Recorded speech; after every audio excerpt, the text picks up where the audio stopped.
Today is going to be a huge honor and a very fun podcast for me. I've got the co-founder and CEO, Weston Lunsford of Dental Intel, something I've been harping on for my whole career, since I started lecturing in the 1990s. I just, dentists don't do their numbers. And then your Kirk Behrendt is my friend Jim Belfield, who I believe is in the Caribbean right now with some of my other classmates. He's your biggest fan. He's been telling me about you for literally 20 years. And you guys are just crushing it. So and you're in Overland Park right now. Right, Overland Park, yeah. your old backyard. Yeah, I went to University of Missouri, Kansas City, and it was amazing during the Royals when they won the World Series. They were saying, they haven't won it for 30 years. I'm like, oh my God, I must be old because I was in dental school when they won it the last time, and the city went crazy. I never lived in a city like that, and it looks like they did it again. That was the biggest turnout I think I've ever seen for someone winning the World Series. Absolutely. It's awesome. So we got a lot of Kansas City love here. Got a Sonic right around the corner. So I know you grew up working in a Sonic, didn't you? I actually lived a decade of my life. From 10 to 20, I basically lived in there. It was the only place I'd ever see my dad. I mean, when I woke up, he was at Sonic. When I went to bed, he was at Sonic. 7 days a week till he dropped dead. And he was my idol, my role model. He taught me all the business I know. And I cut my teeth in business at a Sonic drive-in. And I love Kansas City. I'm in Phoenix. I've always said I wish Kansas City was down here in the desert because Kansas City is a much older, mature, nicer town. I mean, Phoenix really didn't exist before the air conditioner in 1950. So, our historic museums are old Walmarts and old Quick Trips and Circle K's. But hey, so why don't you both you're talking to several thousand dentists right now. The podcast show has exploded, I think, because it's a multitasking behavior. Number one, they're free. They're on their iPhone, and everybody that I talk to has an hour commute to work. And even if they only have a 30-minute commute, they listen to half there, half back. They love the show. I don't think I've ever done anything that I've got this much positive feedback from. I mean, a 30-day MBA, Virtues Profitable Dentistry. I don't think I've done anything that's gotten this much amazing feedback. So how many do you do in a week? Well, I like to release one a day. Okay. I do one a day, and the reason I'm going to keep doing it is because I still haven't done one yet where I didn't personally learn something. I'm always thinking, hell, if a 53-year-old dentist who's done it for 28 years wrote down 5 or 6 things, this is just awesome. Yeah. And if I'm learning something at 53, imagine the 30 and under kids. They're and it's free. I mean, because it's tough. At the end of the day, what are their substitutes in the marketplace? Once a month they have a study club, and it's Tuesday night after work, and they're tired, and they want to go home, but now they got to drive across town and eat some rubber chicken rice pilaf, and then listen to some speaker, and it's not even the subject they want to listen to, and then they drive home. Whereas by releasing one a day, most everyone's telling me is every time they get to one, once or twice a week, they scroll down and say, "Oh, I want to do that." So I'm trying to spread the knowledge. Root canals, implants, practice management, marketing. I just got to spread it out. But why don't you, Weston? Let's start with you. Tell them what you do at Dental Intel, and I know my book was Uncomplicated Business. You only manage 3 things: people, time, and money. And they never know any questions about their money, but they can tell me 40 million things about their bonding agent. And then I say business only has 3 functions. You make something, sell something, watch the numbers. And all they want to do is learn how to make more dentistry. And you ask them any Dental Intel information, and they look at you like a deer staring in headlights. So what are you doing? You're up there in Provo where God was born, Gordon Christian. Yeah. And he's 80 years old and still just crushing it. Tell us from Provo, what do you see? Here's my lead question. When you talk to a dentist, do they know their numbers? That's the first question we ask dentists when we first interact with them. We ask them, what are you measuring today? And I'll give you 2 guesses to get both 2 things that they're looking at. What do you think those 2 things are? Overhead and production. So they know those 2 numbers. They look at production, they look at their costs, and they look to see if they're improving. And then we'll always ask, well, if it's not where you want it to be, what do you look at next? And that's where it's silent. They don't know. And some dentists do, so I can't stereotype them all. But Dental Intel was created to really create data visualization, to where an entire team can come around, collaborate together, look at the data, discuss it, discover things that are working, discover things that are not working, and then create a plan and then go act and have a data visualization tool at their fingertips to where they can immediately see what their actions are doing. Is it improving or is it not improving? And at a glance, they can make changes very quickly if it's not. And so we have one simple goal in our company, and it's to help dentists and their team improve team performance, culture, and the overall value of the practice through data visualization. And we've been having a lot of fun doing this, lighting up practices. That's the term we call it. We light up practices with the dashboard so that they can see what's going on. And I've always said the holy grail that we shall be going for is that the dental practice management software, Dentrix, EagleSoft, all of them, they don't merge with your accounting software. So, and you know, if 100 people go to McDonald's and buy a Big Mac, they all pay the same price. If 100 people come into a dental office for an MOD composite, depending on which one of the dozen insurance plans and PPOs and fee schedules this dentist on, and I mean, I will go into an office and they're doing an MOD composite anywhere from $200 to $300. Then I say, well, Doc, what is your break-even point for an MOD composite? I mean, you scheduled 1 hour, you did an MOD for 200. I mean, are we making money at 200? And if we are, then are you really making $100 net income when you do it for 300? And they really don't know that. They don't know. Nobody knows they are breaking even. The big chains don't even. Heartland Dental doesn't know it. Pacific Dental doesn't know it. No one knows it because Henry Schein's best idea was not to hook up accounting to Dentrix. That was their best idea. Hold on. Don't give them ideas. Don't give them ideas. That is one thing that is great about Dental Intel is we do integrate your practice management software with your financial software or anything else. If you have data, throw it at us. We'll take it. We'll denormalize it. We'll capture the things that are important, and then we turn around and display it in a meaningful way that is action driven. Okay, well let's talk specifics. Because my deal is that no one has to practice all alone. You're talking to a lot of people 30 and under, you know, so they're starting in practice. What dental software do you like? What accounting software do you like? What is best for you to do your job merging these two things together? So we integrate right now with both all of the Dentrix products, EagleSoft products. We're finishing up CareStream, so we'll be done with that first quarter of 2013. The CareStream is SoftDent. 2016, we'll finish with our SoftDent and PracticeWorks, and then Open Dental.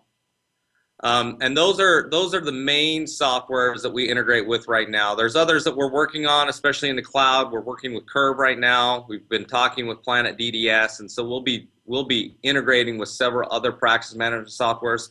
But our goal is to make sure that we're working with best in class too. And one of the best in class practice management softwares that we've worked with is Nathan Spark software, which is Open Dental. He's just done a phenomenal job with the data, with making sure things are accurate there. We have less discrepancies when we're pulling the data because most practice management softwares, they'll massage the data and put it in a report, and it's not always right. And so sometimes when you're looking at your reports, for example, the day sheet from Dentrix, you're not getting accurate data out of that day sheet. And so they'll see that they're performing and producing a certain number, but then when we go add up all those procedures that actually hit the ledger, it doesn't add up. And so Open Dental. But why do you think Dentrix doesn't do the opposite? I mean, do they just not see it? Do they not get it? Do they? I just don't think. Here's the reality. We're good at what we do, right? Dental Intel focuses on data visualization, taking meaningful information and displaying it in a manner that's going to make you want to improve or see where you're at in relationship to where you should be. The practice management software's goal is to make sure that they're capturing all the stuff needed for a patient. But then they just haven't done a really good job of pushing that information back to you as a user to help you understand what you're doing well at and what you're not doing well at. Okay, now and I think it's okay. It's okay. It's like us. When I run into problems and I have a customer that tells me that, yes, I'm struggling with my reappointment percentage, how do I fix that? We don't coach. That's just not what we do. So that's where there's great organizations like Act Dental that can come in and really help people understand what their hygienists need to do to make sure people are rescheduling. I was told Act Dental was a mouthwash with blood. Act mouthwash. I saw it at Walgreens, buddy, there. But you now go back to what accounting software. If a dentist was trying to run their business. So we built our integration with Great Plains. you see more of the Great Plains accounting software with some of the larger DSOs and corporate locations. It's a large double entry accounting system. The most easy accounting system that we integrate with is QuickBooks. And I would probably say that at least 67+% of all dental practices are using QuickBooks. And be specific. There's a lot of QuickBooks. You're talking about QuickBooks Pro, QuickBooks Online, QuickBooks Enterprise, QuickBooks Pro, QuickBooks Accountant Edition. All of the QuickBooks, we have integration built. But what do you recommend? What do you recommend for a dentist in their practice? For a dental office that has a single location, just QuickBooks Pro. They don't need anything more than that. If they have multi-locations, then I would probably recommend QuickBooks Enterprise once they hit into the three location. QuickBooks Enterprise. Speaking of Enterprise, when you talked about Dentrix, Dentrix has two products. They have their Enterprise, which is the big one, and then they have their Solo. Do you work with Enterprise? What's the basic in Dentrix called? So right now their newest release is their G5. They're coming out with G6, and we integrate with G5 Plus. And as far as Enterprise, we were building that integration right now. So if you had QuickBooks, I mean, I'm just greedy. If I was on QuickBooks Enterprise and Dentrix Enterprise, would I have a lot more high-end data to be able to look at 10 different insurance plans and see what my break-even point is for a filling? No. The only thing that's beneficial about Enterprise in Dentrix, for example, is you're able now to aggregate data together. And so they're able to bring your 3 or 4 locations all into one roll-up. And so you're able to see that very quickly. Also, if I have a provider in a location, I don't have to re-enter that provider in another location. So if doctor's working here today and tomorrow he's going 3 blocks down the street, he's already in there. A patient can go to this office and be in the practice management software and be seen at this other location as well. So Enterprise makes that a little bit easier, and flexibility it gives to the offices and the teams that manage that. In regards to Enterprise in QuickBooks, same thing. The only thing that's really making easy is you can now have consolidated reports. So I can look at all of my practices in an easy roll-up feature and say, let's look at how we're all performing together versus looking at each practice individually. But the great thing about Dental Intel, even if you do not have an enterprise solution, or on either QuickBooks on the financial side or on the practice management side, we can still take your 3 or 4 locations and roll them all up. So that with the click of a button, you can start seeing how you're doing compared to each location or your enterprise all as one. Okay, and talk money. How much would it be for QuickBooks Pro versus QuickBooks Enterprise versus Great Plains Accounting? Because isn't Great Plains Accounting significantly more expensive? Yes, and I would not recommend any solo practitioner or any practitioner that does not have an accountant going to be dedicated to doing the accounting work for you to get into Great Plains. It's complicated. It's double. That is still my main beef with Bill Clinton. I mean, of everything that guy did right and wrong, him blocking Microsoft's acquisition of Intuit, he wanted to roll Quicken into Microsoft. Just like it'd be a stand, and he blocked that. So then Microsoft went out and bought Great Plains Accounting, and I'm like, Bill, that would have been so good for American small business if every farmer would have had, standard Microsoft Word and PowerPoint and Excel and accounting all in there. That was such a great genius idea of Bill Gates, and Bill Clinton blocked it. Just like, that was crazy. But anyway, I didn't know that happened. So tell us what. Dental Intel, tell us this dental visualization. Tell them what you're tracking and why, and what are dentists seeing? What kind of data are they seeing, and what kind of decisions are they making so they can do dentistry faster, easier, and lower in cost?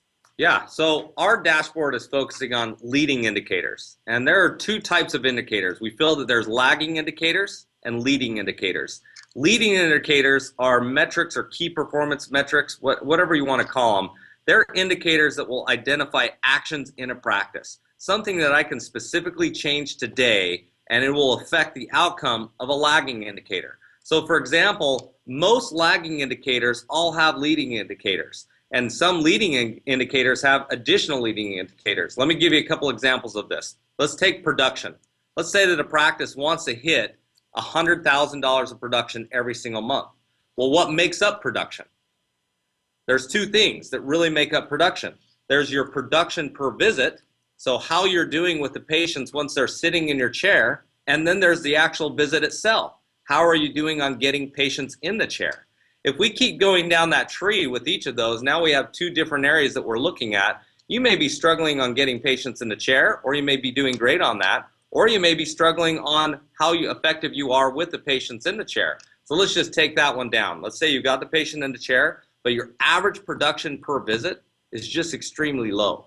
You're not very efficient with those patients coming in. What's the cause of that?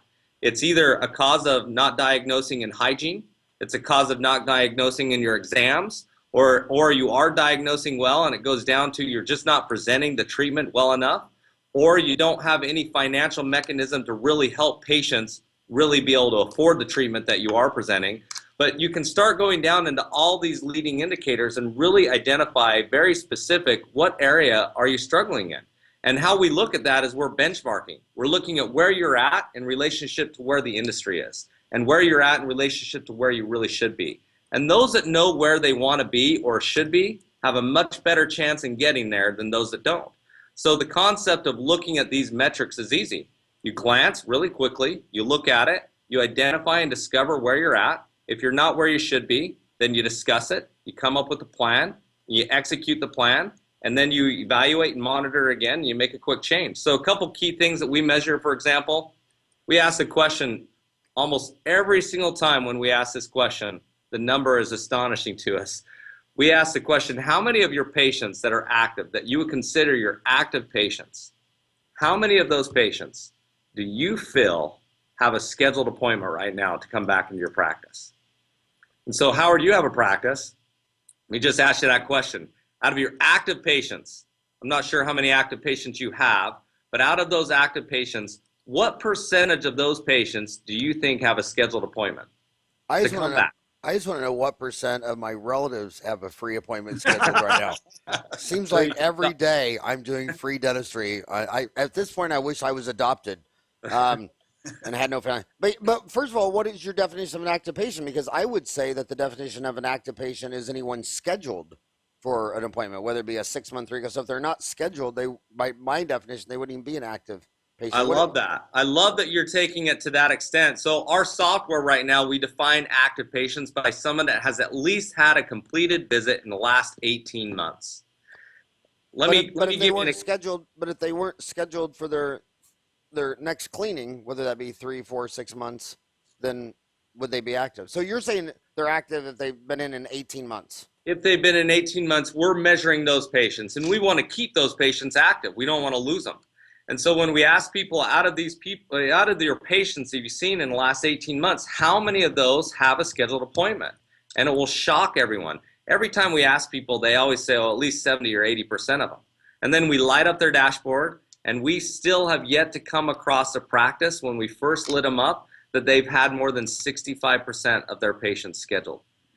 And most of the time it's down in the low 30s and 40s. Super majority of the time it's down in the low 30s and 40s. And so they'll say, well, why?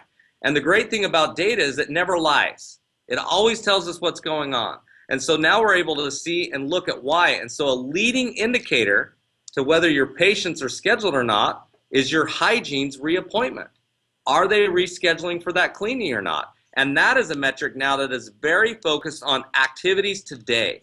So every single day we have a metric that shows the number of hygiene visits that came in. So meaning they either came in for a prophy or an SRP or perio maintenance, some form of perio or prophy.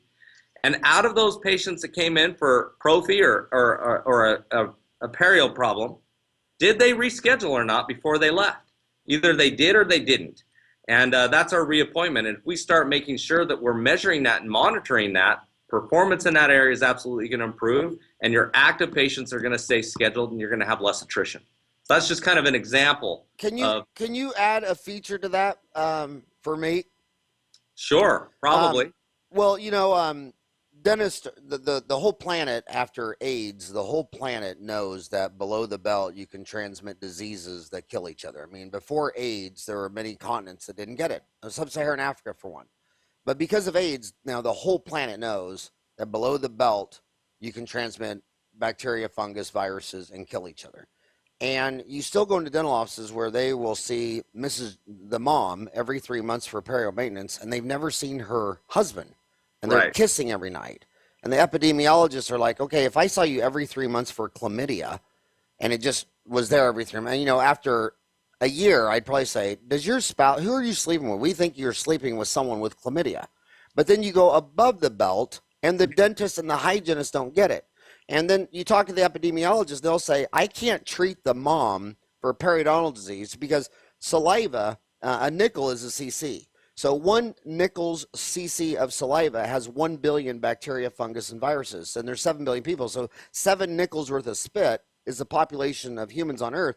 I can't treat you for perio when your husband hasn't been in for 3 or 4 years. I wish you'd make a report that said, you're seeing Mary every 3 months for periodontal disease, and we have yet to see who she's kissing in bed at night, and I need to see the husband. I have to treat this disease epidemiologically. I have to treat the family. I can't treat 1/2 of an STD. I love where you're going. That would be a great report. I mean, that would really start knocking this disease back by treating everybody saliva for gum disease. We have a feature that we're building right now that's called a daily call list. It'll be out very shortly, but it will encompass all of that so that we know what's going on with the family as well. So that when I have a patient that's come in and is getting treated for this, we'll also at a glance be able to see that patient's family members and know when their last visit was in or not, so that when they're sitting chairside with that patient, they can have that conversation about either their daughter or their son or their father or their husband or whoever it is, and see if they might be able to get them in the chair. So that's awesome feature. I love where your mind's at. So how do my homies demo this? I mean, do they go to dentalintel.com? Is Yeah, there if they go to dentalintel.com, they can fill out a little web form there, and they'll get a call back very quickly. I got some awesome account managers that work with our organization that love the business of dentistry, and they love dentistry. And so when you're talking to any one of our account managers, they get it. They understand what's going on in the dental office. And they'll work through and talk to you about what you're looking for, what you're measuring, what you're wanting to know. But ultimately, it's simple. Within 5 minutes, I can do a sync. Send you an email. You'll click on the email. It's going to download our sync application tool. And within 5 minutes, we're generally integrated within the practice management software. There are some archaic dental offices, meaning their software and their technology are so archaic that it may take us a little bit longer to get the integration done, but literally in most cases it's done within 5 minutes, and we can see their dashboard. They can see their dashboard. We have a lot of fun. I had just an example of a doctor that called up Rob Bay, my co-founder, and he called him up in 2013, right when we were getting started, and he called us asking if we could help him value and sell his practice. And we said, and Rob said, we don't do that. I don't know where you saw that we did that, but we don't do that. But why are you wanting to sell? Rob could actually hear in his voice that he was a younger dentist. And in fact, the dentist was 38 years old. So he was still pretty young. And in regards to wanting to sell the practice, he just started opening up to Rob and saying, I'm not doing well. For the last 8 years, I haven't taken home more than 80 grand. And he was struggling. He was stressed. He was lifestyle. So Rob said, so what do you want to do? The doctor said, I want to sell and work as an associate. In fact, people in my community, he practices in Park City, Utah. If you guys are familiar with Park City, it's kind of a resort area. Big skiing. Have you been there? He's a ski bum. He's probably not even working. He's a ski bum. He wasn't working. He wanted to be successful, but he felt all the people in the community didn't think he was a good dentist. And so Rob helped him say, look, we can't help you sell your practice, but we can kind of look at a value, or we can at least look and see what's going on in your practice. Let's light you up. And the doctor said, fine. So we installed our sync tool. And the very next day we sat, and honestly, Rob and this doctor, now getting him to laugh a little bit was a struggle, but they started laughing because they started seeing very quickly some areas of concern in his practice that once the doctor saw it, he knew immediately how to fix it. He knew what he needed to do. There were some areas that he didn't know how to fix, and he needed to get some help and some training from some consultants. But for the most part, he saw very quickly what was going on. I'll just skip now ahead. Within 4 months, this doctor was on track to take home 200 grand that year. And last year, he took home just over 412,000 out of the practice. I've always said dentists are wickedly smart. I mean, they got A's in calculus, trig, geometry, physics, biochem. They're wickedly smart. They just don't have a management information system. They don't have access to the information they need. And Okay. Well, bottom line, this is Dentistry Uncensored. Bottom line, how much does this cost? So our retail is $5.99, but in most instances with different practice management consulting firms and also promotions that we're getting, majority of our dentists are coming into this at $4.99. We have different $4.99 a month. $4.99 a month. It depends on the service that they're looking for. But as low as $4.99 a month, they can get in and have a dashboard within a day. You should market it that it costs half a crown a month. Yes. Half a crown a month, because Good idea. A crown prep is 5 minutes, and when you start talking into their walnut brain, it's like, come on, dude, a half a crown. I mean, what is that? 3 minutes work? Well, here's the reality of it, though. By seeing the data and identifying even one area where you have opportunity, even something that I would call low-hanging fruit, that one area will pay for the subscription cost for the next 5 years. It's easy to see where you're struggling if you have data staring at you in the face. It's difficult to see where you're struggling if you have no access to that data. So who's this supermodel you're sitting next to? Oh, we love Kirk. He is a supermodel, by the way. Behrendt. Now, before you start, I want you to tell me the most embarrassing story about Jim Belfeld in Kansas City. I want you to tell a story that makes his license get pulled. There's like 9,000 people that listen to your podcast per day. Jim would never forgive me. Oh, my God. I got some good ones on you, though. Oh, my God. I'm sure you do. My classmates of 87, they say when they go to convention stuff, and then people find out, they say, tell me a Howard story. And I always say, which story do you tell me? And oh, my God, they cracked me up. So, yeah, there's some good ones. He told me one time you flew into a lecture and you changed right in front of the entire audience. You showed up late for a lecture or something like that. No. Is that true? Yeah, I was in sweats and a t-shirt, and I had to throw on my suit, but I had to do it right where I set up my carousel. So I just I couldn't find a phone booth. I needed a phone booth. I couldn't find one. But really, seriously, Jim Belfeld is your biggest fan, and he's a really sharp guy. I love Jim, and I've been trying to get a hold of you. I've emailed you several times. I've been trying to get you to do a podcast, and I didn't even know you were going to be on today.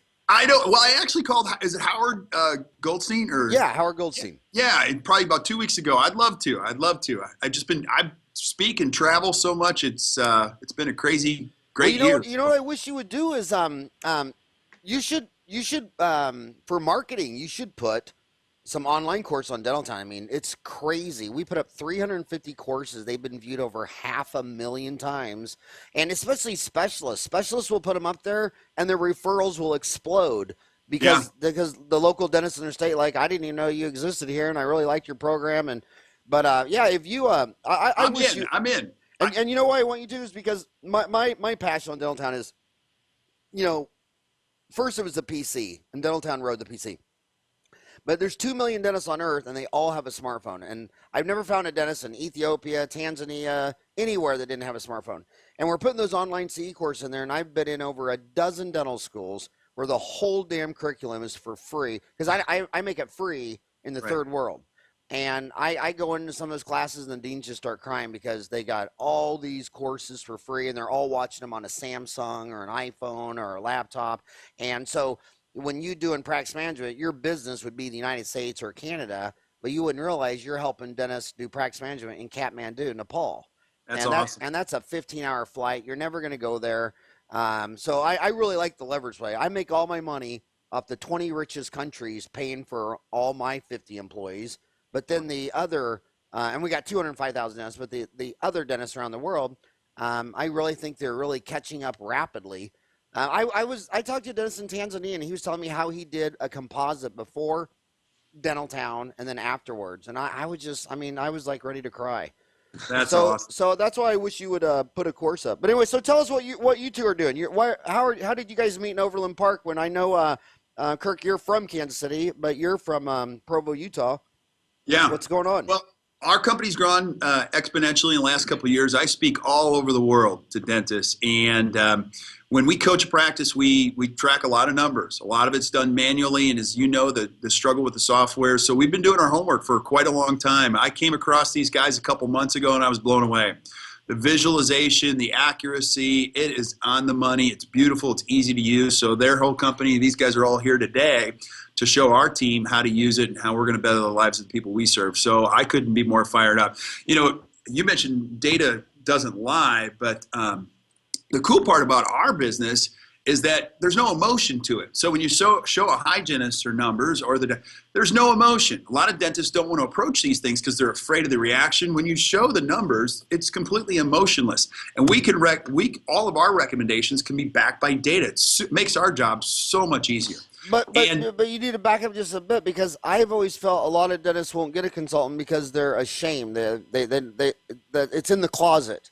And if they call a consultant, they're going to have to open the closet. And I think that's one of the biggest emotional barriers to pulling the train. So talk to my homies right now, because a lot of them feel embarrassed. They feel shameful that you're going to come in there and say, dude, you're dumb. You're not smart. Well, these numbers are horrible. Yeah. And I think that's I think being humble is what builds the greatest CEOs. And a lot of dentists and physicians and lawyers aren't humble.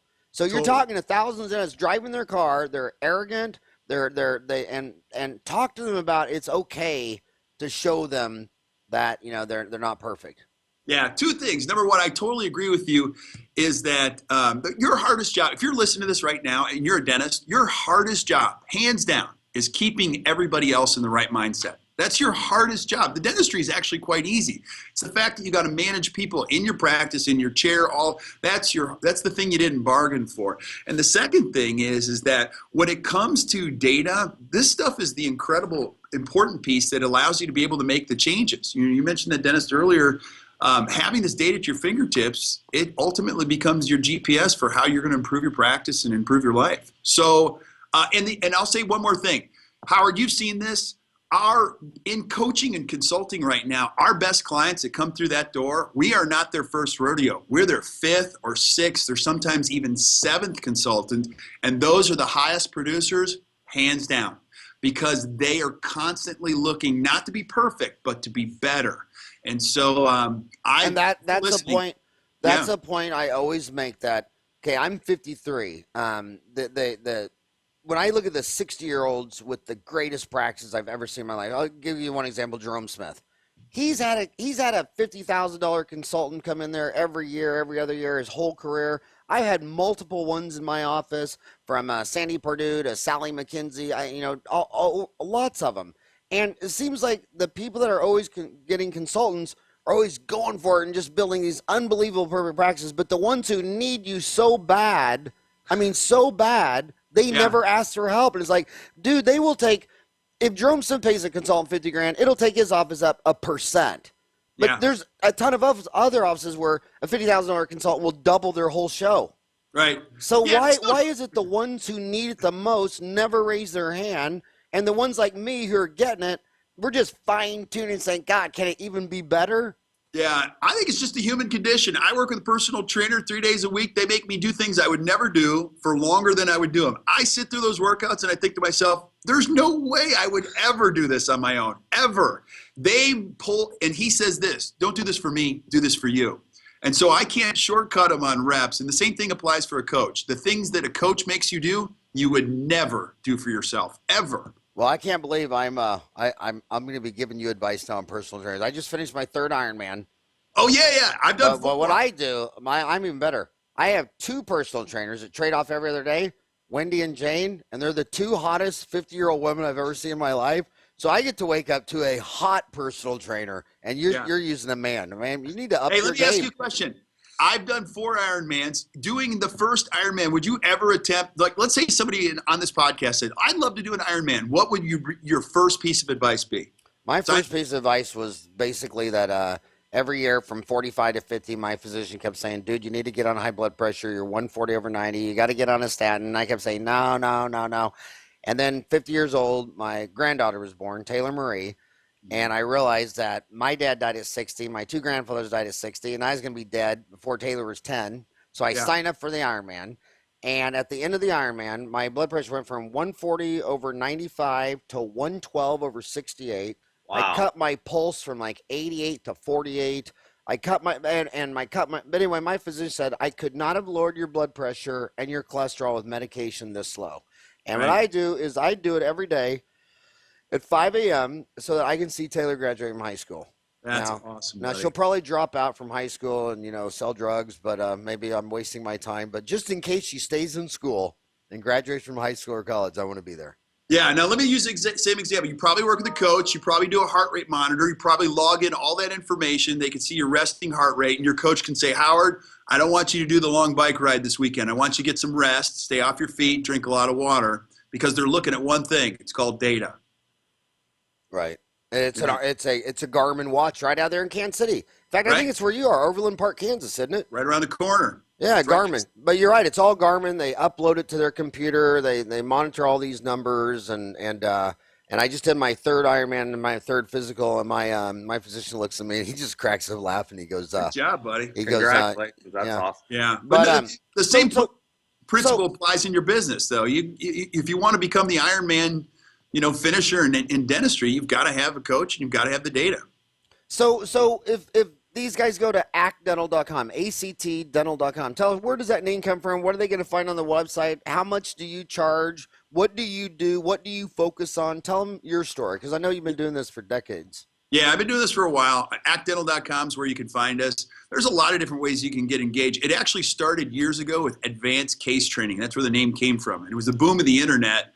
So the domain was available. I grabbed it. We were bringing some of the best restorative docs in the country and just teaching them how to be better communicators with their patients. Advanced case treatment?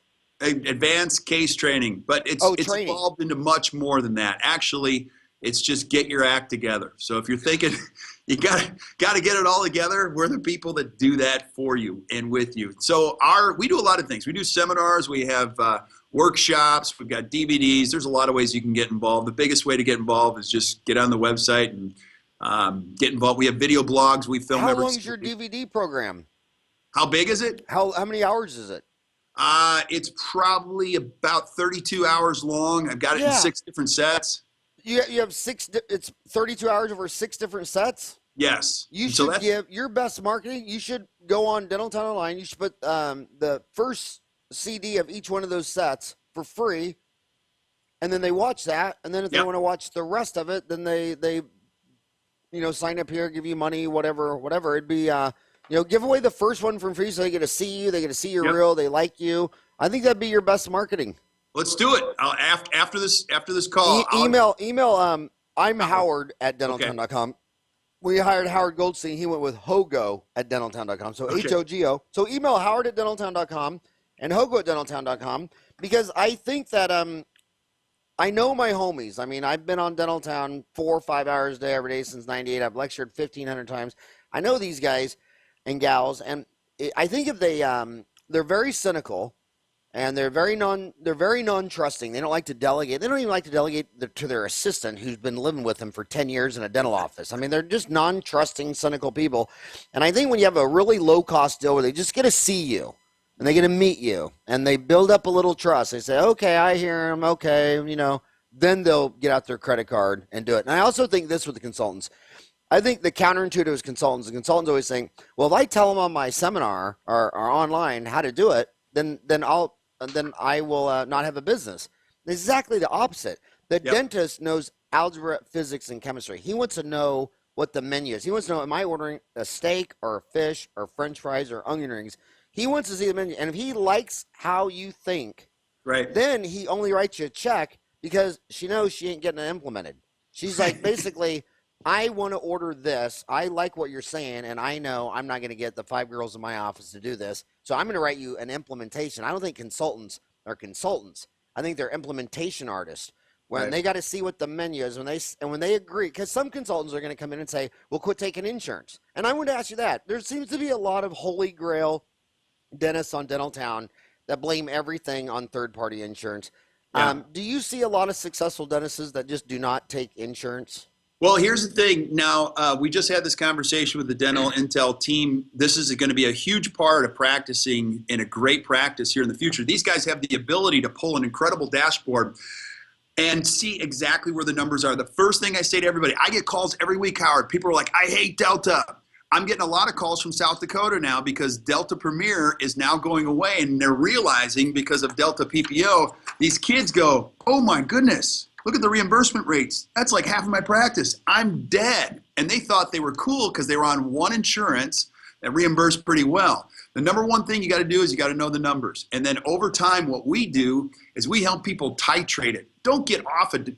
I had a dentist recently call me and they're freaking out. They go, I hate Delta. I hate it. I go, oh no, why are you telling me this? She goes, I wrote the letter. I am off Delta.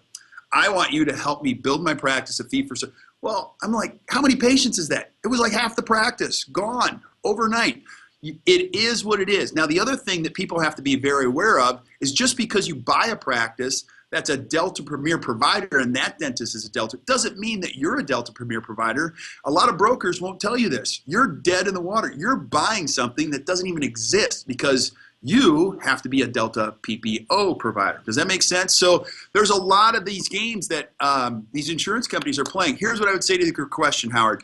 You have to know the numbers. And what we do is we put them on a dashboard. With their help, it's incredible. We can actually titrate it over time, build the fee-for-service side of the practice. And the one thing we do as coaches is I want to pull that net into that gross as close as we can. We're obviously going to grow the gross, pull the net with it, but sometimes these guys don't even know how much they're writing off. They're writing off a third to a half, and I'm like, do you know how many weeks you're working for free? And then they get mad, make it an emotional issue, and then write a letter. That's the wrong approach.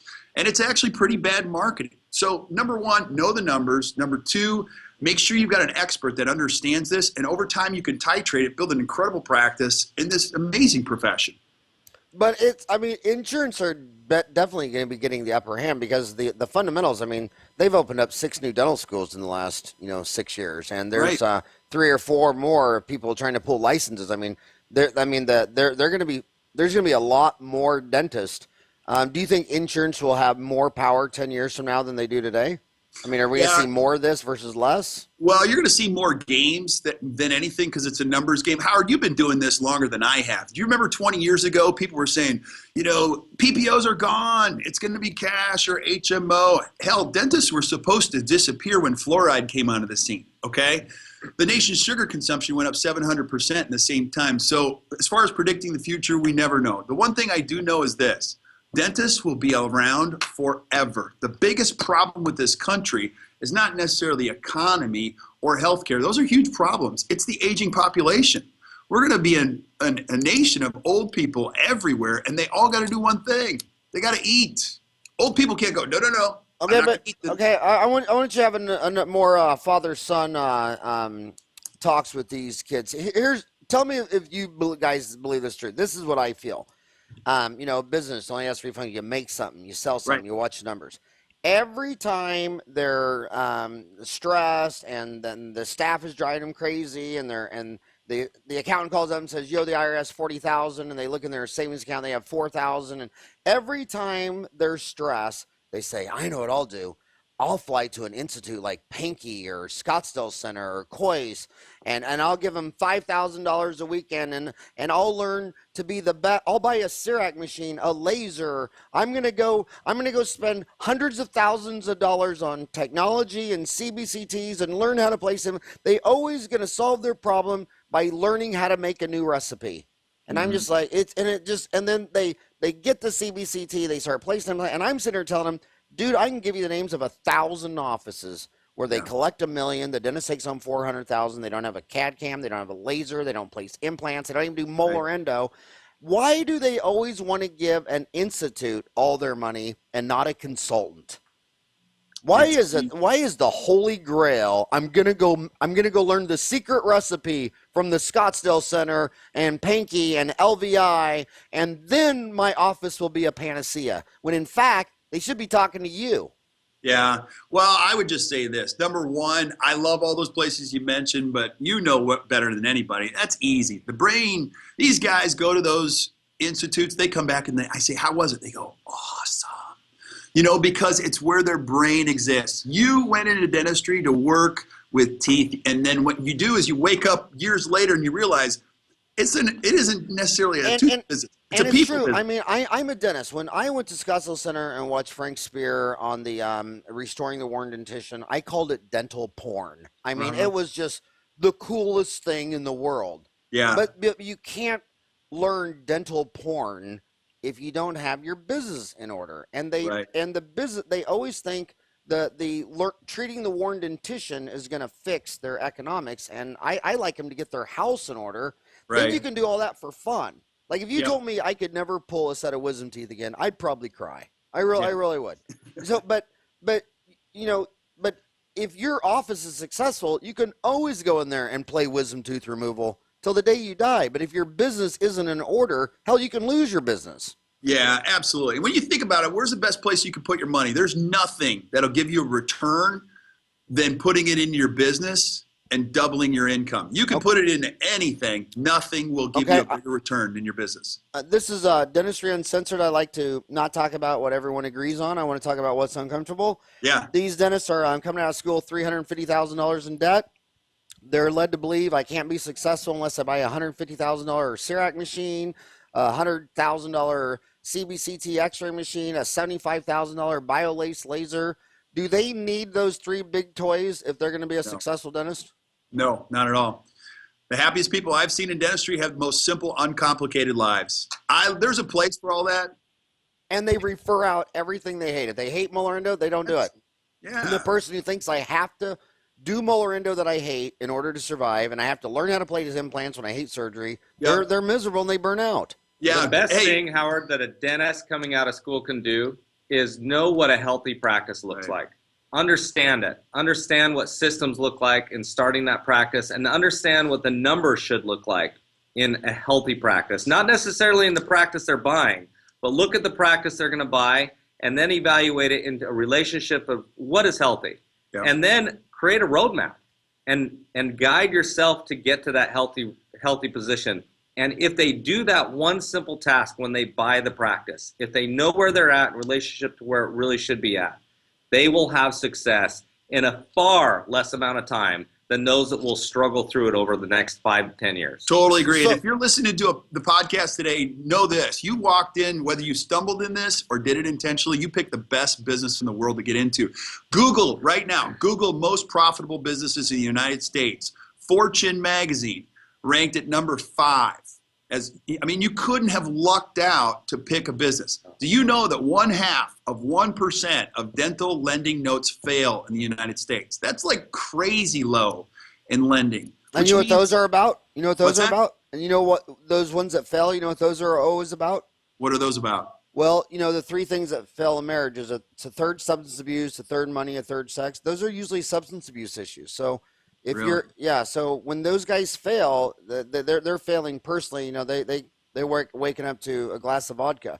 So but they're stressed, and they're stressed because they don't know where they should be in relationship to where they are. Okay, but let's change gears. Talk about why you two are together. What are you doing together? And also the one thing that you just said, Weston, that's so brilliant. If you're listening to this and you're an associate for old man McGregor, and he's 65, and the plan is that you're going to buy his practice, I would start getting this information right now, because what Weston just said is, don't buy something you don't know what it is. I mean, you should really, let's see what this practice is all about before you turn around and go buy it for $500,000.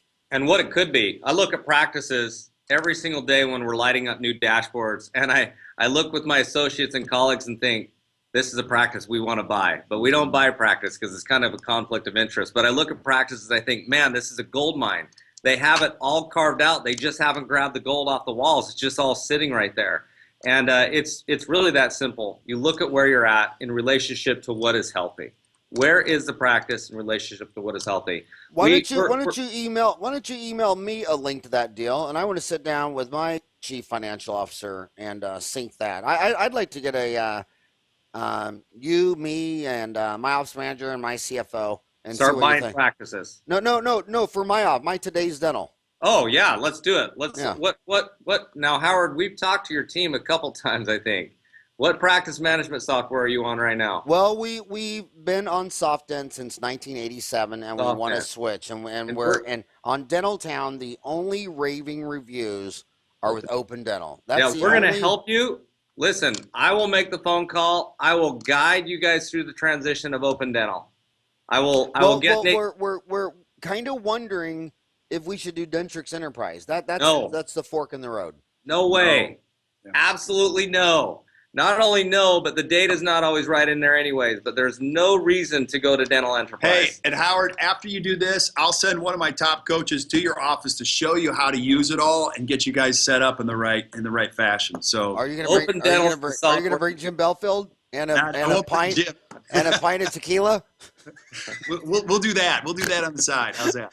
Oh, you know what he's doing? You know what he's planning now? He's going to rent a jet, and all of our classmates, I think it's a Gulfstream G20 or something, and everybody's going to go to the Caribbean. He told me I'm in. I want to go. Are you going? If you're going, I'm going. Oh my God, that would be so fun. But so you don't think Dentrix Enterprise? Because a lot of people are thinking, well, I don't have what I need. Maybe if I bought the deluxe version of Dentrix, the Dentrix Enterprise, I'd have what I need. But All you don't practice see that. management softwares are very similar in nature in regards to giving people what they need. Really, they can get out of all of the softwares what they need. It just takes a lot of time. It's arduous. It's gathering that data. Some of it has to be manual, but they have to put stuff together and then normalize it in some form of Excel spreadsheet. If you do a search on Dentaltown for, and by the way, when you go to the Dentaltown app or you go to website and we have that little search, the magnifying glass server, Yeah. that's a Google box. That cost me $50,000. It goes through those 4 million posts on Dentaltown in like 0.001 I love it. seconds. I can type in Dental Intel, and then it pops up Dental Intel, and I can see what everyone's saying about Dental Intel. That's the best place to go see what people are saying about our product. But it seems like on all the practice management softwares, if you Google like Dentrix or Soft Enterprise, it's just all a moaning, complaining session. And then you put in Open Dental, and it's people like, oh my God, this is great. But you know what? I challenge you. I'll switch to Open Dental if you get Nathan Sparks to do a podcast. You and Nathan, and Okay. we can Skype 2 or 3 people in. Like I could Skype both of you and Nathan and. Wait, you hear that? We'll get Nathan Sparks on a podcast. He won't do one with you. Well, Jordan won't because he says he's too shy. He says I'm just too painfully shy of the camera, and I'm like, come on, dude, you're a dentist. But yeah, Jordan's too shy. But is he real shy too? Nathan's awesome. We've loved having conversations well, let's do a podcast with him. because then I can show that to my team too. Because And Nathan's running the show now. Right. Jordan went off into cryotherapy. There you go. Cryogenics. Yeah. It's basically Cryogenics. you freeze your brain and then they're going to thaw you out 1,000 years from now. Yep. Yep. I don't know if I want my brain freeze and if I want to be here 1,000 years from now, but that's what he's focused on. So Nathan's doing an awesome job with this. So basically, he's going to freeze his brain, and then 100 years from now, some zombies are going to have a frozen brain treat. They're going to say, oh, look at this frozen brain. They're going to pour strawberry syrup over it, and the zombies will eat them anyway. But anyway, yeah, I would like to do that with Nathan. Great. We'll get it set up. And I would I want this to be such a good decision. I would go to Oregon. Where's he at in Oregon? He's in Oregon. What part of Oregon's he in? He's northern Oregon, but you know what Medford. city? Medford? Medford. Medford. Oh, Medford. That's a beautiful place. Yeah. But or he could come down here. But I really another reason I'll tell you the truth. If I switch, that's going to make lots of people switch. You know what I mean? So I don't want to pull the trigger. I don't want to put an office through. I don't want dental receptionists saying to me, oh, my God, you switched from soft end to that, and our whole office had to do that because you did it. Because there's a lot of guys where if I buy something, it's a buy signal for some of my homies because, I've been doing it 30 years, and a lot of the young kids say, well, Howard did it. So I don't want to pull this string unless it's really the right one. Well, Open Dental is growing rapidly fast, and there is an absolute reason behind it. Explain the reason. Explain the reason. They're best in class. Their data is good. Their usability of this actual software is good. They don't have multiple options on how to be able to use the software. They're looking at broken appointments. You know if it's a no-show or if it's a cancellation. And it's not based off of how someone enters in the broken appointment. So it's very disciplined software. And it keeps everyone on the same playing field. So when we're looking at data from someone that's using Dentrix and someone that's using Open Dental, if I compare other dentists, I can always almost guarantee 100% of the time that the data is going to be exactly the same going into the practice management software in Open Dental users than it would, and it's absolutely not the case in Dentrix. Well, maybe we should do a conference call. Send me an email and I'll set up a conference call with my president, Lori Zlowski, my office manager, Robert Northcutt, and my CFO, Dan Robinson, and we'll talk about this, and maybe 2016 we'll pull the trigger. Let's do it. Let's light you up. So again, I'm sorry, I keep interrupting you guys. Why are you guys working together? What's all that about? Well, we've been doing our homework for years now, looking for the solution, and 3 months ago we found it with these guys. So today we are working together on the integration, some of the customization pieces before we roll it all out. So I couldn't be more thrilled to be working with these guys. It's kind of like looking for the ultimate solution, and when you found it, it was better than what you were searching for. So, You know, seeing data is one thing. Understanding data is an entirely different thing. And then taking it to one more level and even seeing it and understanding it and then being able to take that and put a system together is the next level. And we're really good at giving people the data. And sometimes dentists will be able to figure things out, but they might have one area. Maybe they're struggling on diagnosing perio cases, but that one area needs some training, or they might have 3 or 4. And we work with the best in class. Our companies always focus on that. There's multiple consultants out there that are in a dire need to be able to get good, quick access to data so that they can help their practices make good decisions. And we've turned several of them away because they're just not the best in class. Kirk is incredible. Most people have seen his videos. They've watched them on YouTube. My son, my 13-year-old son, and I watch them almost every single night. We're watching Kirk's videos.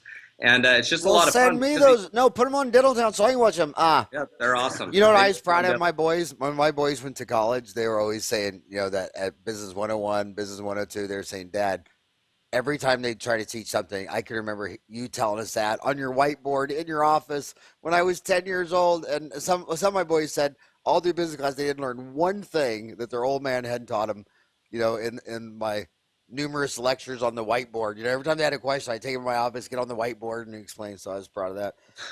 So it sounds like you're going to get the data, the dashboard, the diagnosis and treatment plan, and then Kirk Behrendt is going to help them implement the changes necessary. Is that a fair assumption? With us, we provide a dashboard. Anyone can get the dashboard through Dental Intel. With Kirk, now his customers, they can all get the dashboard through his services. So if someone signs up with Kirk, they're going to have Dental Intel included with that.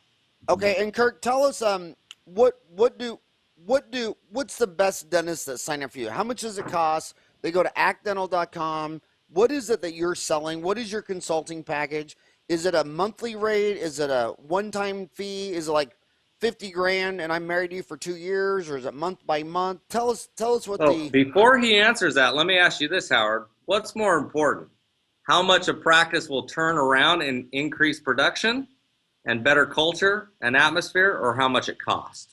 Right? I know, but everyone else, see, you said he's best in class. I've been told I have no class. So I get right to the nitty gritty and go for price. I mean, just because I know my homies are thinking, they're driving to work saying, well, what does this cost? And yours costs $half a month, but what do you cost? What do you do? What are the terms on your deal? And we have a whole suite of services. You could go with the platinum package, or you could just start something simple. Like one of the seminars we do is called Activate. And it sold out in 28 days. Our course in January, we've got another one. It's $2,900. You come for 2 days. We'll give you everything I've ever seen that was best in class in dentistry. You'll see actual systems inside of a practice. You'll see the best financial arrangements we've ever found. It's 2 solid days. Now, sometimes people, that's all they need. They'll come back from a seminar like that, take their team members, and they say, man, this will give us enough work to do for a year. I believe in so much what you said, Howard. We don't hold anything back. We pull back the curtains. I'll show you everything, and then you decide. I'll give you a manual that's 500 pages thick with all the secrets I've ever found. Go to it. And you nailed it on the head. We're implementation experts. There's a lot of go-to manuals or how-to manuals out there. Our job is just to make it all happen. And so that's one, I'd say the easiest way. If somebody's listening to this, just come to our flagship seminar. It's called Activate. It's here. It's with me. It's 2 days. I'll show you everything you ever want to know about building a great private care fee-for-service practice. And then you can decide if you want more hand-holding, or that might be it. That might be, and we'll see you again next year or the year after at the next version. Well, you know what? Phoenix is there's 3,800 dentists in the metro. Yeah. I mean, it's like a small country. We've been holding seminars. There's a casino right north of us called Talking Six Casino. Yep. If you ever want to put that on at Talking Six, we'd help you to come down there, put on your seminar. We'd help market it locally. That'd be good for me because I got 50 people that wouldn't have to fly to Kansas City. Okay, here's the deal. You have to speak at it, though. That's the only deal.